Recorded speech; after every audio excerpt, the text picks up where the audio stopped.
Ark of Charon. Charon, who cares? Is it worth a buy? Let's read the words of the developer. Build a mobile fortress on the back of a giant, mysterious walking tree and embark on a journey in this merge of tower defense and colony simulation. Basically, guys, this is a quickie. It ran fine. There's a few graphical options. It's just, you don't need to. But basically, you are in control of these little golem things, and you get them to dig shit like coal, iron, wood's underground, taties, bit of gold here and there, nitrate, all kinds of stuff like that. And then you plant a few things like turnips. In fact, there's no turnips in the game. Lettuce, tomatoes, trees, apples, that kind of stuff to keep them all fed. Assign a cook, assign a smelter, assign a craftsman, assign a repair guy, assign a builder, and then you just start building shit on the back of this walking log, essentially, with a headlight. Yeah, it's one of them games that makes no sense. You have to get to the end of the map. You plan your way over like you did in FTL. And every time you walk between the different points, you are attacked off these flying things that try to blow up the core of your walking log with headlamps.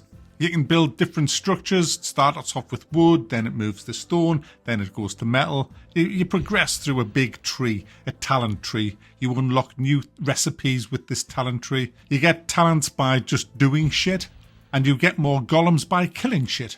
So it's got a very satisfying game loop. You build your defences, you build your guns. I never got very far. I only had one run through. I've been really pressed for time. I've got so many games that I'm doing at the minute.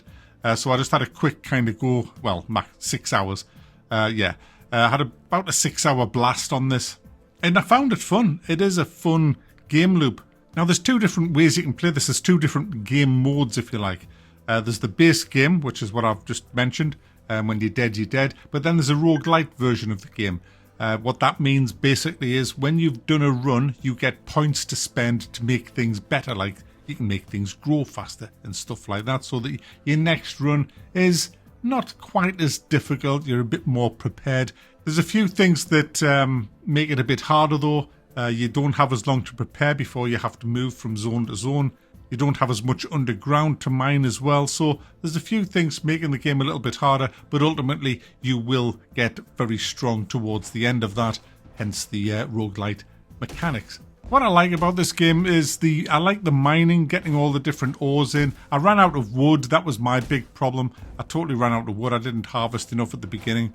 I made a complete dog's dinner of the game that I was going, but I didn't want to start again. I just wanted to rush it to its end just to see how it played out. And I was genuinely quite pleased with it. It's one of them games that's got a fun game loop.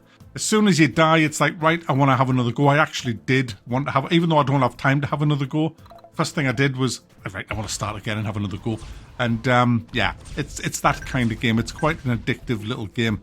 So if you like the idea of mining for all your resources, growing your own food, expanding the number of golems that you have, different types of golems that do different things, building a lot of defensive structures and offensive structures on the back of a walking log with headlamps, this is the game for you guys. I'll see you later.